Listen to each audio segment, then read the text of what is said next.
Elisa Kambu benar-benar memaksimalkan kunjungannya ke daerah Tambrauw.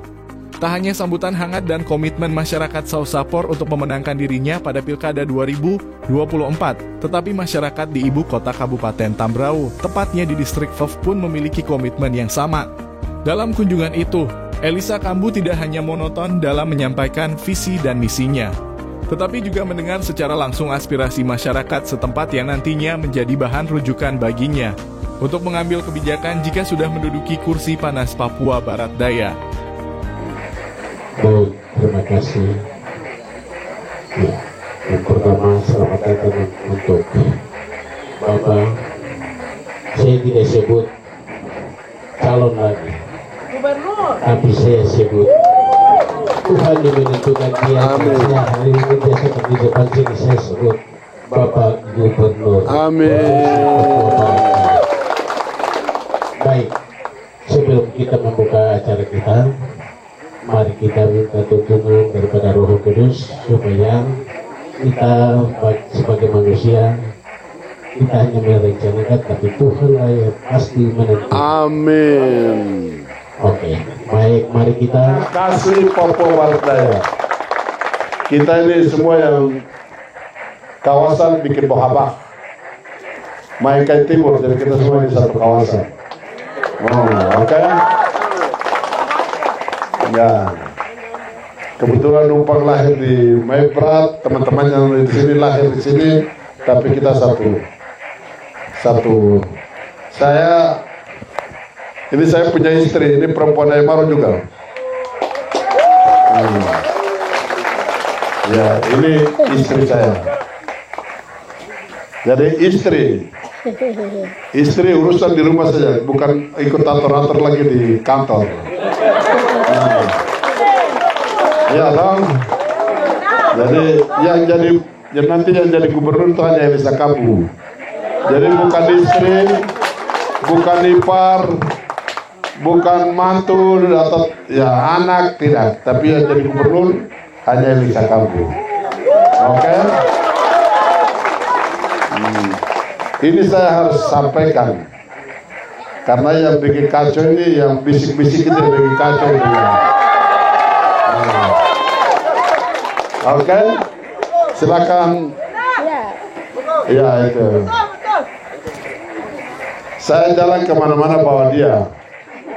Maksudnya supaya bapak ibu juga bisa lihat. Nanti kalau ketemu di jalan bisa tegur, bisa sapa. Dan harap dia hanya urusan di rumah, urus saya, urus anak-anak, urus keluarga. Tidak akan ikut campur urusan pemerintahan.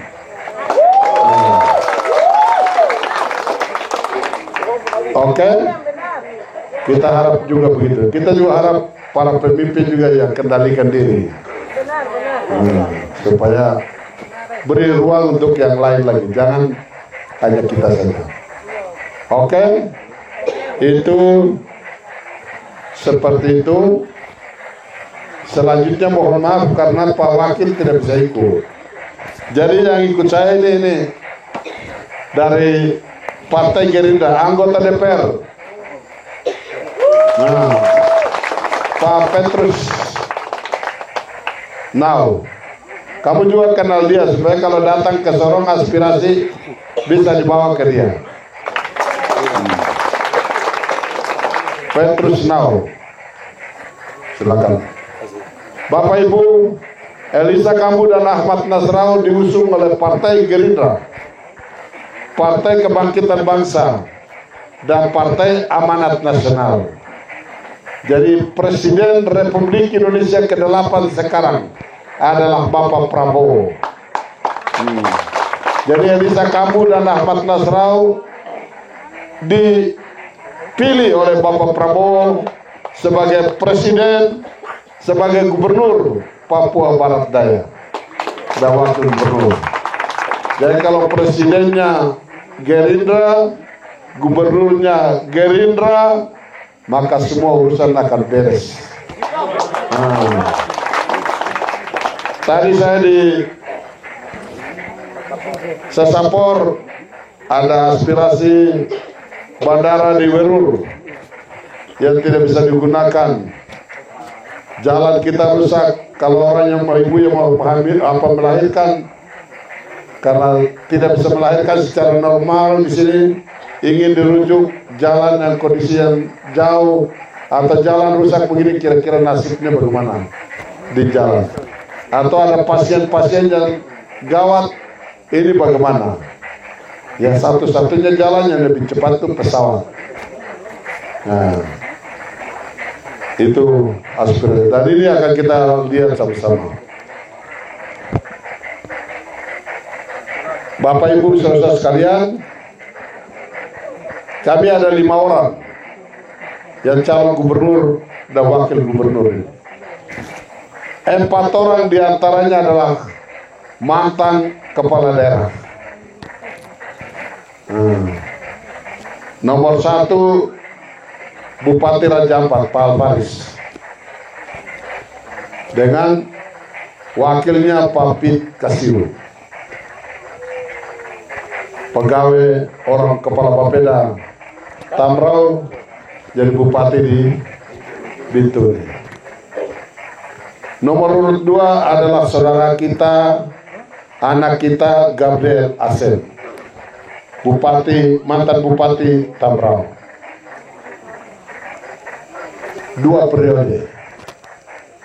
Nomor urut 3 adalah pasangan Elisa Kambu dan Ahmad Nasrau, juga Bupati Asmat, 2 periode. Pasangan nomor 4 adalah mantan Pangdam Kasuari, Bapak Jenderal Purnawirawan Yopi Onesimus Wayangkau. Pasangan nomor urut 5 adalah Saudara Bernard Sagrin, mantan Bupati Maibrat. Semua kita kenal toh? Semua kita tahu toh? Kita kenal, kita tahu mereka punya rekam jejak semua toh? Sudah tahu toh? Nah, sudah tahu. Jadi tinggal kamu pilih 5 orang ini, kamu pilih siapa gitu.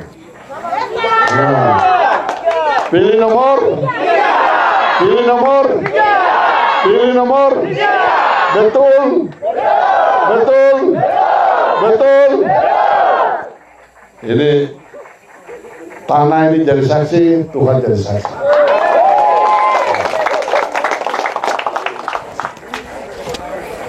Bapak Ibu saudara sekalian, ya saya dan Ahmad Nasrau hadir untuk semua anak bangsa, semua suku bangsa, untuk semua agama, tidak untuk satu kelompok tertentu.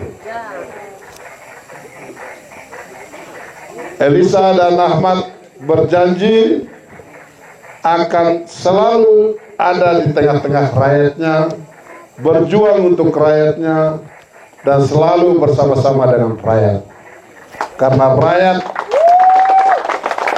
Karena masyarakat, baru kami ini jalan gaya-gaya sebut Pak Bupati, Pak Gubernur. Kalau tanpa Bapak Ibu tidak mungkin. Maka masyarakat harus diberi tempat yang layak. Kita harus selalu siap untuk berjuang untuk kepentingan rakyat. Kesehatannya bagaimana, pendidikannya bagaimana, ekonominya bagaimana, infrastruktur menuju daerahnya kira-kira bagaimana, jalannya bagaimana.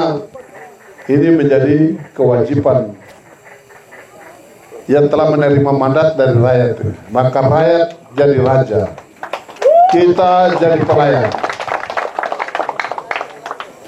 Bapak Ibu, ini yang ingin saya sampaikan. Kita semua berdoa supaya pada tanggal 27 November Tuhan berkenan, rakyat Papua akan memilih pemimpinnya, yaitu gubernur dan wakil gubernur Papua Barat Daya. Kita pilih pemimpin yang takut Tuhan. Ini yang pertama. Pilih pemimpin yang sederhana. Pilih pemimpin yang merendahkan diri, yang menghormati semua manusia sebagai ciptaan Tuhan yang paling mulia. Dia tidak bisa semena-mena terhadap rakyat atau mengucilkan kelompok-kelompok yang kecil, tidak boleh. Karena kita semua datang dari debu tanah yang sama, diciptakan oleh Tuhan sendiri, diberi otoritas. Firman-Nya bilang begini, menguasai ciptaan yang lain. Kalau untuk manusia sesama itu dibilang menghormati satu dengan yang lain, bukan menguasai. Yang kita kuasai itu yang tanaman, rumput, laut, kali, emas, batu, gunung, hutan, itu yang kita kuasai. Tapi manusia itu kita saling menghormati. Kita saling menghargai sebagai ciptaan yang paling mulia. Dijadikan oleh Tuhan serupa dan segambar dengan. Kalau itu yang terjadi, maka pasti kita tidak pernah saling fitnah di antara kita, tidak saling membenci, tidak diskriminatif dalam memberikan pelayanan. Ini yang menjadi fokus kita bersama. Bapak Ibu, saudara-saudara sekalian, saya harap ini juga akan menjadi komitmen kita bersama untuk memilih di antara 5 orang ini pemimpin yang sesuai dengan hati nurani, sesuai dengan kriteria-kriteria yang telah kamu sepakati, supaya selalu hadir untuk Papua Barat Daya yang lebih baik ke depan. Bapak Ibu, saya ini kalau ingat diri sendiri, saya tinggal di Papua Selatan. Semua sudah tersedia. Tapi apa yang Bapak Ibu lihat selama kurang lebih 10 tahun belakangan ini, saya juga punya catatan-catatan tersendiri tentang apa yang terjadi di Papua Barat Daya, yang terjadi di Membrat, yang terjadi di Tambrau, yang terjadi di Raja Ampat, yang terjadi di Kota Sorong, Temnabuan, Sorong Selatan. Semua kita punya catatan masing-masing. Itu juga yang menggelitik hatiku. Sebagai anak negeri, saya juga merasa terpanggil untuk datang, hadir untuk perbaikan keadaan itu.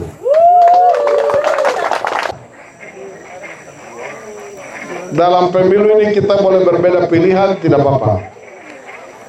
Tapi jangan sampai kita bakalai. Jangan sampai kita ribut.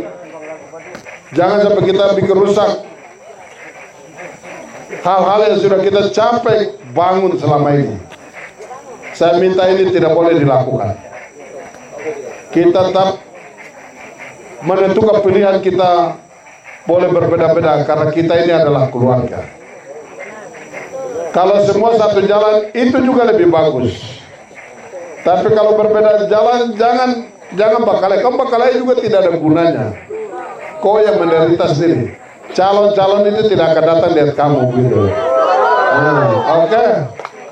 Jadi saya harap baik untuk provinsi maupun kabupaten, silakan. Karena kamu yang kenal orang, kamu yang tahu mereka.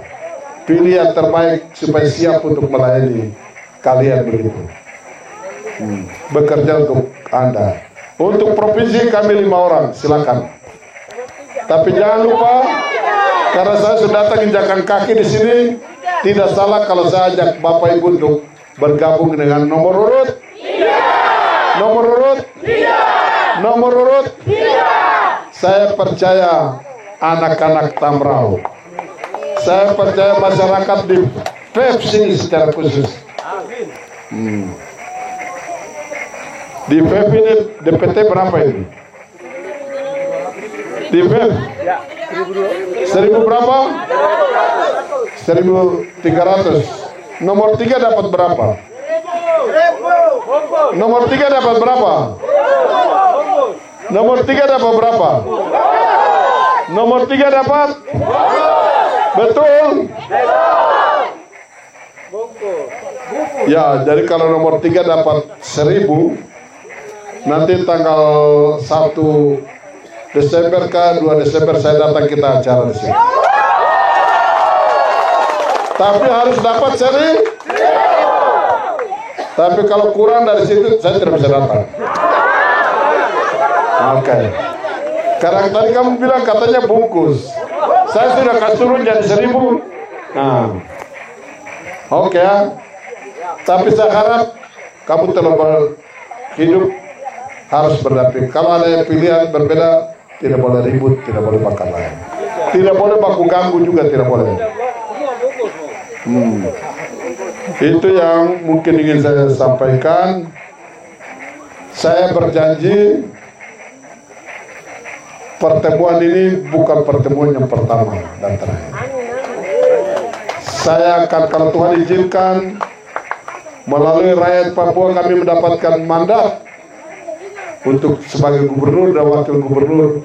Saya pastikan saya akan selalu datang ke Tambrauw, bukan hanya Tambrauw saja, mungkin ke Sosapor, mungkin juga ke Kebal dan ke kampung-kampung yang lain juga itu pasti akan saya datang.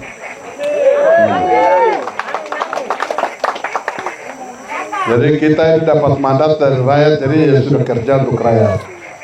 Kalau saya di Asmat itu, kalau urusan di Jakarta saya biasa suruh wakil. Saya punya tugas itu hanya datang lihat umat di kampung, tidur dengan mereka, hari raya, ada pesta, ya itu saya kerjanya dari kampung ke kampung begitu saja. Nah, saya kalau ke Jakarta kecuali pergi itu bawa sesuatu datang ke Asmat, pergi itu pulang bawa proyek bawa apakah begitu harus.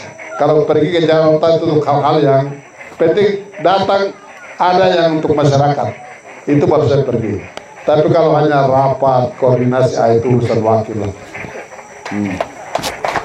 Urusan wakil. Selamat malam. Yang pertama saya mau sampaikan terima kasih banyak untuk Bapak Elisa Kambu bersama istri dan tim tim yang sudah bersedia atau berkenan hadir di tempat ini di FEF ini Ibu Kota Kabupaten Tambrauw. Kita juga menyampaikan permohonan maaf karena kita tadi hari ini sebenarnya ada kampanye 2 bupati Bapak. Tapi kalau sampai hari ini dong masih ada, berarti dong memang sangat mengharapkan kehadiran Bapak di sini. Kalau saya bicara di sini, saya punya nama Rosalina Yewen. Saya selama ini memang kerjanya koordinir semua perempuan Tambrauw yang tukang demo-demo. Sebenarnya ASN juga. Iya. Kalau saya terpanggil untuk dukung Bapak bukan karena dengar dari siapa, tapi saya lihat, saya ikuti di media sosial apa yang Bapak bangun di Asmat. Yang menurut saya, kami di Tambrauw juga mengharapkan pembangunan seperti begitu. Jadi sebelum saya langsung ke poin, saya mau menjelaskan sedikit arti dari apa yang disampaikan oleh mama-mama tadi saat pengalungan noken. Mereka sampaikan bahwa mereka berikan noken ini dengan banyak harapan. Noken ini dengan koba-koba dikasih punya makna. Mereka mengharapkan ketika Bapak jadi gubernur, Bapak juga bisa melihat kami orang Tambrauw. Karena pengalaman selama ini, sebelum adanya Provinsi Papua Barat Daya, Kabupaten Tambrauw itu kabupaten pelengkap. Karena mungkin jumlah DPT yang kecil, jadi hampir tidak pernah ada calon gubernur yang turun ke Kabupaten Tambrauw. Apalagi distrik FEF.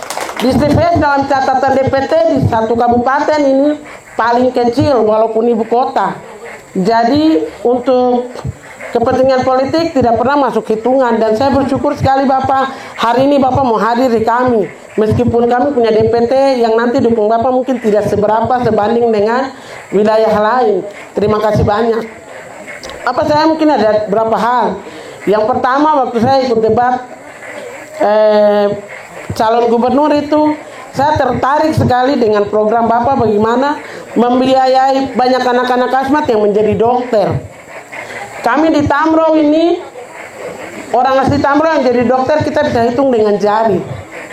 Mungkin sekarang yang ada 3. Itu pun biaya sendiri. Jadi saya titip pesan, kalau Bapak ke depan jadi ada program bantuan beasiswa untuk anak-anak sekolah dokter di provinsi ini, tolong lihat kami juga. Kami tidak banyak bukan karena tidak mampu, kami mampu, tapi karena biaya, keterbatasan orang tua dalam membiayai anak-anak. Itu yang pertama. Yang kedua, Tamro ini di VEF, dekat dengan Sorong, tapi biaya transport mahal sekali. Karena kalau ke VEF satu-satunya jalur itu mobil. Kami yang pegawai saja pindah di sini sudah tidak bisa ke Sorong. Karena bawa keluarga tinggal. Dengan gaji yang ada, dengan keterbatasan, tong harus pilih menetap. Karena mau turun naik susah. Padahal di VEF ini dulu ada bandara, Bapak. Saya lihat Bapak bisa bangun Asmat yang rawa-rawa itu bandara besar. Kami di VEF ini kering, tidak kayak Asmat, Bapak. Kami juga dulu ama ada di sini. Kami punya bandara lama. Di VEF. Di depan sana warung tadi itu, Bapak, di belakangnya itu bandara. Dulu sebelum ada kabupaten tuh orang tua lancar turun naik. Tapi setelah ada kabupaten, bandara itu stop. Jadi saya titip pesan, kalau Bapak jadi ke depan, tolong bantu kami di situ karena itu susah sekali. Kami orang VEF ini paling susah transportasi, khususnya kita mama-mama kita selalu pergi demo untuk bagaimana turunkan harga mobil. Karena kita mau turun ke Sorong, beli pinang, naik, jual, mau untung berapa. Tapi kalau ada pesawat kan bisa jadi akses yang murah, bisa orang kirim saja, dan sebagainya. Jadi itu saya punya pesan yang kedua, Bapak. Yang ketiga, ke depan kalau Bapak jadi penerimaan pegawai di provinsi, Bapak ingat kami juga. Karena kami punya pengalaman pahit. Provinsi Papua Barat tercatat suku yang paling sedikit di provinsi itu orang asli Tamro. Percaya tidak percaya itu benar. Mungkin yang bisa masuk mereka dari Kebar karena dekat dengan Manokwari. Tapi kami yang di sini tidak ada. Sama saja. Iya, tidak ada sama sekali. Jadi mungkin saya titip itu. Ke depan kalau Bapak jadi, tolong lihat kami juga orang Tamro. Karena kita ini terisolir, kadang tidak dihitung, tidak diperhatikan. Itu yang ketiga. Yang keempat, kita banyak persoalan di Tamro ini, kesehatan, pendidikan, hal-hal itu jadi persoalan besar. Akses jalan, bahkan beberapa distrik itu jalan belum masuk. Helikopter. Mau bangun sekolah harus pakai helikopter. Mau bangun rumah sakit harus pakai helikopter. Bahkan tahun ini ada 3 atau 4 rumah sakit harus dibatalkan. Tidak ada proses pembangunan. Mungkin karena daerah punya keterbatasan anggaran atau seperti apa. Jadi ke depan kalau Bapak jadi, kami mohon untuk dibantu. Tamro ini siapa bilang bagus? Tamro ini tidak baik, tidak bagus. Masih banyak kekurangan-kekurangan. Masih banyak kekurangan-kekurangan. Mungkin bisa lihat di media, kami pernah organisasi mama-mama taruh jualan depan kantor bupati karena banyak hal. Kami mama Papua yang dari sisi ekonomi kami mengakui bahwa kita tidak bisa. Tidak bisa bukan karena kita tidak punya meja jualan atau tidak dibantu, karena banyak hal yang menjadi dasar sampai kami ya begitu-begitu saja. Kalau hari ini jual untuk kami makan. Tadi Bapak bilang kalau bupati atau gubernur tinggal di tempat ASN pasti rajin. Kita di Tamro ini, Bapak jujur, kita jual sayur hari ini laku pasti 2-3 ikat saja. Karena yang beli, yang jual pinang pergi beli kangkung. Yang jual kangkung datang beli pinang. ASN di sini terada. Kita tidak bisa salahkan dorang tapi hal tadi, transportasi yang mahal, biaya hidup yang mahal, dengan gaji yang pas-pasan, apalagi yang sudah kredit dan sebagainya. Jadi kesimpulan dari semua persoalan itu, yang tadi saya bilang itu. Jadi hal-hal itu menjadi dasar. Jadi ke depan, mungkin Bapak bantu kita, harus ada bandara sebagai sentral untuk membantu akses transportasi kita, supaya kalau kita hanya punya 150 atau 200 ribu, lebih baik kita naik pesawat daripada naik mobil penumpang 400 ribu satu orang. Iya. Itu bukan nilai. Kita punya pegawai negeri punya gaji lebih kecil daripada transportasi yang kita naik. Iya, kita yang dekat, yang ibu kota ini. Kita di ibu kota, kita mau urus KTP, kita harus ikut mobil lagi turun ke Sosopor di Tambrau ini. Iya, kita orang VF punya DPT kecil bukan karena penduduk sedikit Bapak. Kami banyak, tapi siapa mau turun urus KTP? Betul gak tidak? Banyak penduduk yang tidak terdata sebagai pemilih karena tidak punya KTP. Mau urus KTP harus cari uang lagi, turun ke Sosopor baru urus KTP. Jadi itu juga jaringan. Banyak hal sekali, banyak kekurangan untuk kami. Jadi kami di dalam Noken itu kami titip hal-hal itu. Ke depan Tuhan tolong Bapak. Kami berharap bahwa Bapak juga perhatikan kita. Kita bukan minoritas, kita bukan kelompok yang tidak harus diperhatikan, tapi kita juga harus diperhatikan. Karena pengalaman kita ini pelengkap saja Bapak. Jadi mungkin dari saya begitu mewakili. Mari kita aplaus nomor 3 2027. Mari kita aplaus. Semangat. Semangat. Nomor 3. Haleluya. Ya. Baik, terima kasih. Saya tidak bicara lebar panjang. Apa tadi yang Bapak sudah sampaikan dengan Ibu kakak kami yang sudah sampaikan, mungkin saya sampaikan mungkin 2 kata. Bapak, atas nama saya Matias Jawin dari singkatnya SSB. SSB itu Subun Sunam Banford. Dari kampus pertama baru masuk di ibu kota Kabupaten Tambrau di Iya. Iya. Kalau Bapak kenal berarti Ayub Jekwam menjadi Banford. Mungkin Bapak Ayub Jekwam sudah biasa sama Bapak di Kota Sorong. Iya. Kita sudah komunikasi dengan kepala kampus Banford untuk Bapak harus ketemu kita di kampus SSB. Iya. Ya begitu. Ya mungkin saya kasih tahu Bapak juga arah dari Sorong ke ibu kota kami distrik VF. Lihat kondisi dari jalan. Ya. Dari kota Sorong sampai di VF. Ini ada apa? Jalan aspal atau jalan dan lewat tanah biasa, dan kendaraan 4 ada, kendaraan 2 itu ada motor. Ya. Pegawai orang biasa dari sini ke Sorong. Ada yang ke kurban juga, ada banyak di tengah jalan juga. Iya. Ada masyarakat juga, ada kurban, ada ketabrakan dan mobil, ada ketabrakan dan truk.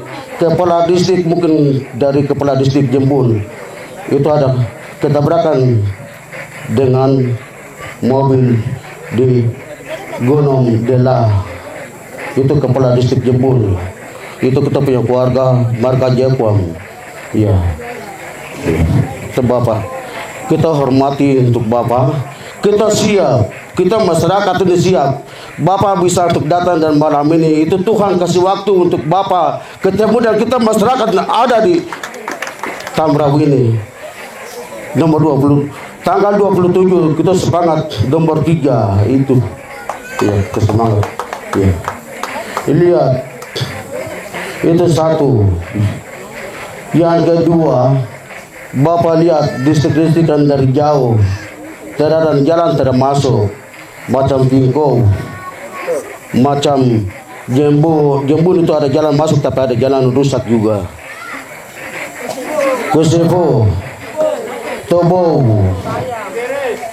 ya itu Bapak lihat dari jalan. Masyarakat ini menderita, uang sedikit. Dana kampung ini bunyinya 700 juta, 500 juta.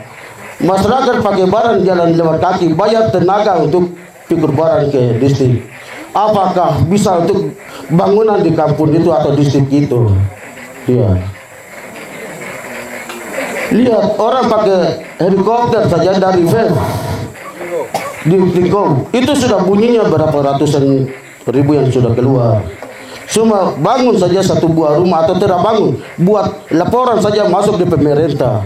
Ya begitu. Harus Bapak pikir dari situ baik-baik untuk kita masyarakat. Ya.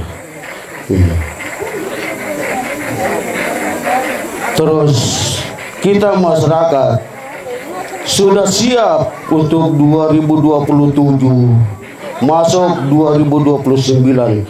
Marilah kita approach nomor 3. Mari sepakat nomor 3. Ya. Nanti kalau Tuhan izinkan Elisa Kambu dan Ahmad Nasrau mendapatkan mandat dari masyarakat Papua Barat Daya, hal yang pertama akan kita kerjakan adalah melakukan pemetaan terhadap semua wilayah kita dengan berbagai persoalan yang kita hadapi, baik SDM-nya, baik ekonominya, baik infrastrukturnya. Ini akan kita perhatikan sehingga kebijakan-kebijakan yang lahir nanti itu menjawab persoalan-persoalan tadi. Macam tadi penerimaan pegawai, kita akan usahakan supaya tiap kabupaten atau tiap suku yang ada di Papua Barat Daya minimal harus mendapatkan jatah berapa begitu. Mau bagaimana, mau putar otak bagaimana, harus begitu supaya semua bisa mendapatkan kesempatan. Disitulah namanya hadirnya Otsus, itu kira-kira begitu. Keberpihakan, terus afirmasi, ya, pemberdayaan, proteksi, itu kira-kira begitu. Dia punya bunyinya begitu. Jadi ini harus menjadi roh kita bersama. Hal yang berikut untuk kesehatan, saya ada lihat rumah sakit besar ada di situ. Tapi rumah sakit itu saya lihat belum ada dokter spesialis. Kenapa tidak ada? Kalau di Asmat itu juga kampung kecil juga baru. Saya punya rumah sakit itu dokter spesialis 14. Kalau orang datang ke Asmat dokter spesialis kan sekolah kan mahal. Dia mau datang di situ kampung seperti itu, dia mau dapat uang dari mana? Maka saya alokasikan insentif untuk dokter spesialis tiap bulan 40 juta. Iya, dokter datang sana tinggal sudah tanpa praktek pun dia punya. Ya, penghasilan sudah, ya pasti sudah ada begitu. Sehingga dia bisa betah untuk melayani. Nah, kalau dokter spesialis kan lebih banyak berpikir bagaimana untuk dia bisa modal yang dulu dikeluarkan untuk belajar, itu bisa. Kita harap kalau Tuhan izinkan ada anak-anak kita Papua yang ada di sini, kalau ada nanti kita dorong sama-sama supaya mereka masuk spesialis supaya pulang untuk urus kita punya masyarakat sendiri. Di samping dokter umum seperti yang tadi disampaikan, itu menjadi atensi kita. Kita harapkan semua rumah sakit kita harus wajib memiliki dokter spesialis minimal 4 yang dasar. Itu penyakit dalam, kandungan, anak, dan paru. Ini 4 dokter spesialis dasar ini harus ada di semua rumah sakit. Kalau lebih itu lebih bagus. Kalau puskesmas di sini semua ada dokter? Semua.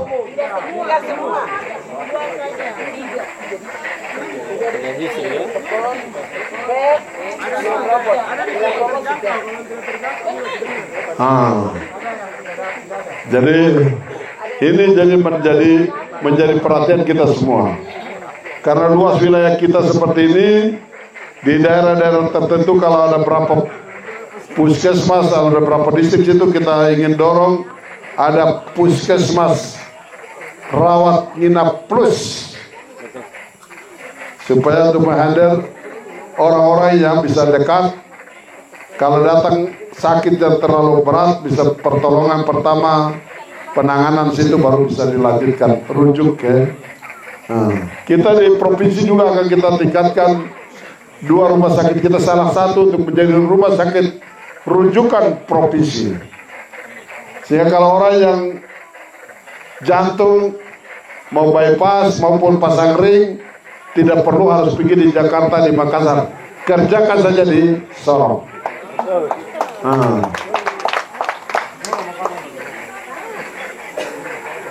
Orang yang mau cuci darah tidak perlu harus keluar dari Sorong ke Makassar, ke Jakarta, diselesaikan saja di Sorong. Begitu juga yang kemo, kaitan dengan tumor atau kanker, tidak perlu keluar, selesaikan saja. Itu akan biayanya lebih murah dan bisa dijangkau oleh masyarakat kita. Karena keluar sayang, mahal. Itu yang mungkin akan kita lihat sama-sama. Yang lain-lain, Ibu nanti kita perhatikan. Pak Matias tadi jalan dan lain sebagainya, nanti itu menjadi perhatian untuk kita. Semua mimpi kita ini bisa kita kerjakan, bisa kita selesaikan. Yang penting